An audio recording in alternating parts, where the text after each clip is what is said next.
Bonjour et bienvenue dans ce nouveau numéro d'Impact. On s'intéresse aujourd'hui à la formation professionnelle continue. La formation est un droit dont dispose aujourd'hui chaque salarié, mais ce droit est mal connu. Les dispositifs sont en effet très complexes, tellement complexes que ce sont les diplômés de l'enseignement supérieur qui en bénéficient le plus. Alors quelques chiffres, en 2007, le taux d'accès à la formation était de 23% pour les titulaires d'un CAP ou d'un BEP, quand il est de 44% pour les diplômés de l'enseignement supérieur. C'est aussi très difficile de se retrouver dans la jungle des formations quand on compte plus de 58 000 prestataires. Alors, comment rendre ce système à la fois plus égalitaire, plus efficace et surtout plus simple? C'est la question que pose l'Institut Montaigne dans un rapport sans concession intitulé « Formation professionnelle pour en finir avec les réformes inabouties ». Pour en parler, j'aurai le plaisir de recevoir Marc Ferracci, qui est économiste, spécialiste de la formation professionnelle et qui a co-signé ce rapport. Impact, c'est tout de suite.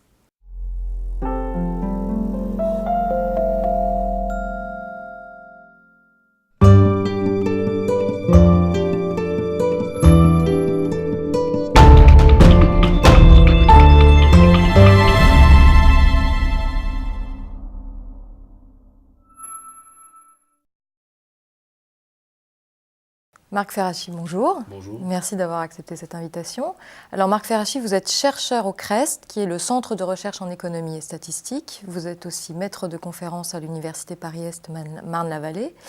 Et vous êtes l'auteur avec Pierre Cahuc, économiste, membre du Conseil d'analyse économique, et André Zilberberg, directeur de recherche au CNRS, du rapport de l'Institut Montaigne qui nous intéresse aujourd'hui sur la formation professionnelle. Votre dernier ouvrage s'intitule « État moderne, État efficace ». Alors, parlons un peu d'efficacité. Justement, vous dressez un bilan extrêmement critique, sans concession, de la réforme de la formation professionnelle et de la formation professionnelle dans notre pays, alors même que l'on sort d'une réforme très importante. La loi date de novembre 2009, une réforme que vous qualifiez d'ailleurs de réforme en trompe-l'œil. Alors, est-ce que vous pouvez nous expliquer ce que vous entendez par là? Tout à fait. On dresse un tableau assez critique du système de formation professionnelle dans son ensemble. Et le diagnostic que l'on fait, c'est que la réforme de 2009 s'attaque à certains aspects, mais reste très en deçà de ce que réclamerait une réforme ambitieuse qui soit à la hauteur des enjeux. Quels sont les défauts de notre système? C'est un système, ça a été reconnu par un grand nombre de rapports académiques, mais aussi de rapports institutionnels, c'est un système qui produit et entretient beaucoup d'inégalités, inégalités d'accès à la formation entre les qualifiés et les moins qualifiés, entre les demandeurs d'emploi et les salariés des petites entreprises et des grandes entreprises. C'est un système qui, ça on le dit un petit peu moins, ne permet pas de faire en sorte que les formations qui sont financées soient parfaitement efficaces. Les quelques évaluations empiriques qui existent de l'impact de la formation sur la productivité, sur les salaires, sur les mobilités et transitions professionnelles suggèrent que la formation n'est pas la potion magique qu'on veut bien croire. Et de ce point de vue, à côté de la question des inégalités d'accès, il y a une question très importante qu'il faut se poser, c'est la question de l'efficacité en termes d'impact des formations. Alors, vous dites même, je vous cite, parce que vous qualifiez le système de complexe, opaque et inefficace, donc vous n'y allez pas de Tout à fait. Et La troisième caractéristique, vous l'évoquez, c'est la complexité. Depuis maintenant une quarantaine d'années, on a sédimenté des dispositifs, sédimenter des institutions, sédimenter des modes de pilotage et de gouvernance qui sont très peu lisibles de l'extérieur et qui, c'est un élément très important, qui rendent très difficile pour les individus mais aussi pour les entreprises la construction de véritables parcours de formation. Donc la complexité est en lien étroit avec la question de l'efficacité et aussi avec la question des inégalités. Je vous donne un exemple. Certains travaux de la DARES, qui est le service statistique du ministère du Travail, ont montré que la complexité que connaissaient les demandeurs d'emploi dans l'accès à une formation, en particulier la complexité et la difficulté qu'ils avaient à construire des dossiers de financement, contribuent à creuser les inégalités. C'est au final entre les qualifiés et les moins qualifiés. D'accord. Concrètement, on propose des formations aux moins qualifiés, mais au final, ce sont les plus qualifiés qui y accèdent parce que le parcours d'obstacles qui mène à la formation discrimine les uns au profit des autres. Et les demandeurs d'emploi, par exemple, ils ne sont pas gagnants dans ce système ? Alors justement, les demandeurs d'emploi, ça fait partie des enjeux de la réforme, et ça fait partie des enjeux aussi d'une réforme plus aboutie qu'on promeut. Les demandeurs d'emploi, aujourd'hui, ont des difficultés à accéder à la formation parce que la formation des demandeurs d'emploi est sous-financée. Alors il faut replacer peut-être les choses dans leur contexte et rappeler ce que sont les sommes en jeu en matière de formation professionnelle. C'est pas facile de répondre à cette question parce que le chiffre qui circule habituellement, c'est que la formation représente approximativement 30 milliards d'euros de dépenses par an en France. par an. Oui, on parle annuel. souvent de la manne de la Voilà. formation La professionnelle. manne de la formation. Mais alors dans cette manne, il faut faire la part des choses. Il y a ce qui ressort des dépenses directes, c'est-à-dire des dépenses pédagogiques. On achète des prestations de formation.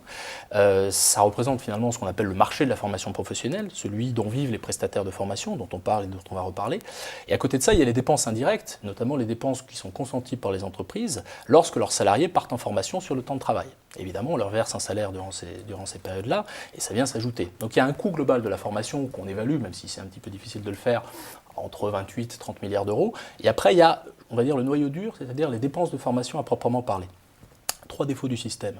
Alors, on va y venir, parce que vous parlez de l'obligation de financement qui est imposée aux entreprises. Alors, pour vous, c'est le principal défaut du système et vous proposez de lever cette difficulté. Quel est le lien entre l'obligation légale et ces 3 défauts ? D'abord, sur les inégalités, l'obligation légale, c'est une obligation qui est faite aux entreprises, avec des seuils, pas la même pour chaque taille d'entreprise, de dépenser chaque année une fraction de leur masse salariale pour des actions de formation. Donc elles sont obligées de financer une part de la formation. Soit elles achètent la formation elles-mêmes, soit elles mutualisent à travers un système de mutualisation qui est géré par les partenaires sociaux, qui passe par ce que l'on appelle les OPCA. Et de ce point de vue, elles sont contraintes à un plancher de dépenses. Évidemment, il y a beaucoup d'entreprises qui vont au-delà, mais elles sont contraintes à un plancher de dépenses. Quel est le lien entre cette obligation légale et les inégalités d'accès à la formation ?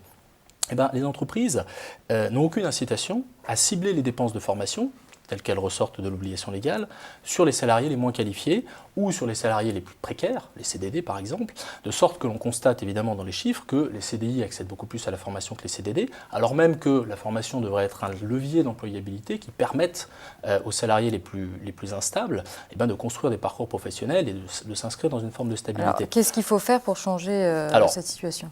Qu'est-ce qu'il faut faire ? Il faut réfléchir à une évolution progressive et graduelle de notre système. Cette obligation légale qui entretient dans une certaine mesure les inégalités, comme je vous le disais, parce que les entreprises, elles ont plutôt intérêt, si on ne les contraint pas, à investir sur la formation des salariés les plus diplômés, parce que ce sont eux qui ont le plus fort potentiel. Elles n'ont pas intérêt à investir dans la formation des peu qualifiés. Donc l'obligation légale, par son caractère indifférencié, entretient les inégalités d'accès. Il faut résoudre cette question des inégalités d'accès, il faut aussi résoudre la question de l'efficacité. L'obligation légale, ça consiste pour les entreprises qui ont des besoins en dessous du seuil. Le seuil, c'est 1,6% de la masse salariale pour les entreprises de plus de 20. Pour celles qui ont des besoins en dessous du seuil, ça consiste en une taxe. Bon, vous allez me dire, c'est pas un problème, une taxe. Pourquoi pas ? Pour mutualiser de la formation. On peut aussi vous dire une taxe de plus. Une taxe de plus. Le problème, c'est que cette taxe, comme toute taxe sur la masse salariale, elle est pour partie répercutée sur les salaires, sous forme d'augmentation de salaire moins rapide, de sorte que, même si c'est les entreprises qui déboursent, en réalité, ce sont les salariés qui payent au moins en partie pour la formation professionnelle. Donc ça, c'est pas forcément très efficace, d'autant plus que les salariés les moins qualifiés, en général, accèdent de moins en moins à la formation, et donc ils subissent cette ponction sur les salaires. Toujours sur l'efficacité, pour les entreprises qui ont des besoins qui sont au-dessus du seuil. Là aussi, l'obligation légale, dans la mesure où elle crée une obligation indifférenciée, n'incite pas les entreprises à dépasser ce seuil. Or, les dépenses qui sont librement consenties, les dépenses qui sont volontaires de la part des entreprises, ce sont a priori les dépenses les plus efficaces. Il faut laisser quand même aux entreprises et aux salariés sur le terrain une capacité à distinguer ce qui est de l'ordre du besoin et ce qui est de l'ordre de la contrainte. Or, l'obligation légale n'incite pas à faire peser la dépense sur la partie librement consentie et librement volontaire. Il n'y a aucune incitation à dépasser ces seuils. Et ça, c'est l'autre aspect. Alors, qu'est-ce qu'on fait ? Je réponds à votre question. Qu'est-ce qu'on fait ? On pense à un système qui finalement consisterait à sortir graduellement, progressivement de l'obligation légale, en lui substituant des mécanismes, notamment des mécanismes qui existent à l'étranger, parce qu'on s'est beaucoup inspiré dans ce rapport de ce qui se fait à l'étranger, des mécanismes de subvention. Quel est l'intérêt des subventions ? Comment elles sont financées ? Des subventions que toucheraient les entreprises ? Alors, que toucheraient les entreprises ou que toucheraient les salariés ? D'accord. L'intérêt des subventions, il est double. Le premier intérêt, c'est qu'on peut les moduler. On peut les moduler en fonction de critères d'équité. Aujourd'hui, les salariés qui sont à Bac-5 ont moins de chances d'accéder à la formation que les salariés qui sont à Bac+5. Si vous voulez faire un MBA, c'est assez facile d'obtenir un financement pour votre formation, pas forcément en cas d'obligation légale, mais si vous voulez faire un master ou quoi que ce soit, c'est facile. Le principe des subventions consisterait à dire on met en œuvre un droit différé à la formation. Les gens qui ont arrêté leurs études très tôt, on va subventionner leurs actions de formation à hauteur de 80%. Ils sont prioritaires et surtout ils sont plus subventionnés. on subventionne leurs actions de formation à 90-80%. Donc un système plus égalitaire qu'aujourd'hui. Exactement. L'idée, c'est de répondre à la question des inégalités. Et encore une fois, cette réponse, elle passe par la modularisation, ou la modulation, excusez-moi, des subventions. 5% de subventions pour le cadre de haut niveau chez Thales qui a envie de faire une formation et un peu plus pour et 95% pour le salarié en difficulté qui est en passe de perdre son emploi. Ça, c'est le premier principe. Et encore une fois, c'est un principe qui fonctionne dans d'autres pays. Je pense notamment aux Pays-Bas. Les subventions, on peut les imaginer sous différentes formes. La manière la plus simple, et justement on répond aussi à la complexité du système comme ça, c'est d'envisager des systèmes de crédit d'impôt. Aujourd'hui, comme je vous le disais, trouver un financement pour sa formation quand on est une entreprise, mais surtout quand on est un salarié ou un demandeur d'emploi, c'est compliqué. Imaginez un système dans lequel il suffirait pour être financé de déduire de sa feuille d'imposition les sommes pour la formation. Ou alors, si vous n'êtes pas imposable, de recevoir une subvention sous forme d'impôt négatif, comme la prime pour l'emploi par exemple. Ça simplifierait considérablement le système et de manière très opérationnelle. Alors, si l'on se place du point de vue des usagers, cette fois, on l'a dit, c'est très compliqué de s'y retrouver dans la multiplicité des dispositifs qui existent. C'est compliqué de monter un dossier. Et là-dessus, votre rapport ne change pas vraiment la donne. Qu'est-ce que vous proposez pour simplifier ces dispositifs ? Je ne suis pas tout à fait d'accord avec vous. Qu'est-ce qu'on propose ? On propose de simplifier l'accès au financement en substituant justement à cette obligation légale des systèmes de subvention sous forme de crédit d'impôt. Concrètement, on va déduire de sa fiche d'imposition les sommes qu'on dépense pour sa propre formation, on va toucher des subventions. C'est plus incitatif et puis surtout c'est plus direct, puisqu'on n'a pas besoin de se tourner vers des institutions intermédiaires pour obtenir le financement. Donc on ne fait plus de dossiers ? On peut toujours faire des dossiers concrètement dépensés pour la formation, c'est d'ailleurs le second aspect de la simplification, ça doit s'inscrire dans une logique d'efficacité. Si on dépense pour des formations qui sont réalisées auprès de prestataires certifiés, et c'est ça qu'on défend aussi dans ce rapport, c'est l'idée de faire progresser la certification, eh bien on doit pouvoir déduire ces dépenses de notre feuille d'impôt.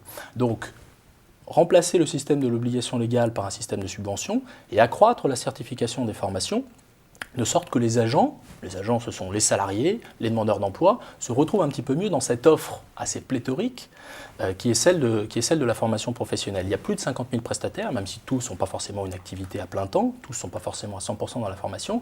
Et il faut donner des informations pour simplifier justement le système et pour simplifier l'accès à la formation. Du point de vue plus spécifiquement des demandeurs d'emploi qui ont de grosses difficultés d'accéder à la formation. Ce qu'on propose aussi, c'est de simplifier le système en généralisant le principe des chèques formation. Qu'est-ce que c'est que le chèque formation ? Eh bien, c'est une somme qui est donnée, alors qu'on peut moduler encore une fois suivant des critères d'équité. On donne plus aux gens qui sont très loin de l'emploi qu'aux gens qui sont très près de l'emploi. Mais c'est une somme qui est donnée à tous les demandeurs d'emploi qui peuvent investir dans la formation ou alors qu'ils peuvent conserver sous forme d'assurance chômage. En tout état de cause, c'est une somme avec laquelle ils peuvent eux-mêmes, sans passer par l'institution Pôle emploi ou sans passer par les organismes financeurs, aller voir les prestataires de formation. Et donc c'est une manière de désintermédier le système et de le simplifier. Alors on touche là à un des aspects de votre rapport, c'est que dans votre rapport, les OPCA, c'est-à-dire les organismes collecteurs, sont particulièrement dans le viseur, et au-delà, le financement des organisations syndicales. Et d'ailleurs, ce rapport a reçu un accueil assez frais de la part des partenaires sociaux. Tout à fait. C'est assez naturel qu'il ait reçu un accueil assez frais. Je précise que dans ce rapport, on n'attaque pas le système des OPCA. On attaque l'obligation légale et on constate que les OPCA, parce qu'effectivement, ils permettent à certaines organisations, de manière tout à fait légale d'ailleurs, de se financer, le système des OPCA contribue à l'inertie du système. C'est difficile pour les partenaires sociaux qui ont à préparer les réformes de la formation professionnelle de remettre en cause de manière radicale un système qui leur permet d'exercer leurs activités, et encore une fois, dans ces activités, des activités qui sont parfaitement légitimes. Donc ce qu'on dit, c'est simplement que les OPCA, dans leurs missions actuelles, sont un facteur d'inertie. Ce n'est pas un facteur de blocage. On dit explicitement dans ce rapport que les OPCA doivent conserver un rôle dans le système. Et le rôle, c'est justement ce qu'on évoquait à propos de la simplification. La formation et le marché du travail, c'est une articulation très complexe. Il faut donner de l'information aux petites entreprises, aux salariés, aux demandeurs d'emploi. Et ça, les OPCA ont déjà pris ce tournant-là, et la réforme de 2009, on lui reconnaît ça. C'est en limitant le nombre des OPCA et en les professionnalisant, en leur donnant des incitations à s'orienter vers des activités de conseil, elle fait un premier pas. Et ce qu'on dit, c'est qu'il faut aller plus loin. Il faut aller plus loin, et il faudrait que les OPCA prennent à bras-le-corps ces activités de conseil qui ont une utilité sociale et qui ont très probablement de la valeur. Donc ils pourront construire un modèle économique là-dessus, c'est ce dont on est convaincu. Mais en revanche, que l'activité de collecte de l'obligation légale, elle devrait progressivement se diminuer. Alors, est-ce que ce rapport est un rapport de plus sur la formation professionnelle, quand on sait qu'il y en a eu pas mal, et le Premier ministre vient d'en commander un nouveau au Conseil économique et social d'ailleurs, ou est-ce qu'il a des chances de trouver un écho auprès des responsables politiques dans une période de campagne présidentielle comme celle où l'on se trouve? Alors, ce que je pense, c'est que toute réforme de cette ampleur, qui touche, comme on vient de le dire, au cœur de la démocratie sociale, doit être conçue dans une vision globale, une vision globale de la réforme. Qu'est-ce que ça veut dire?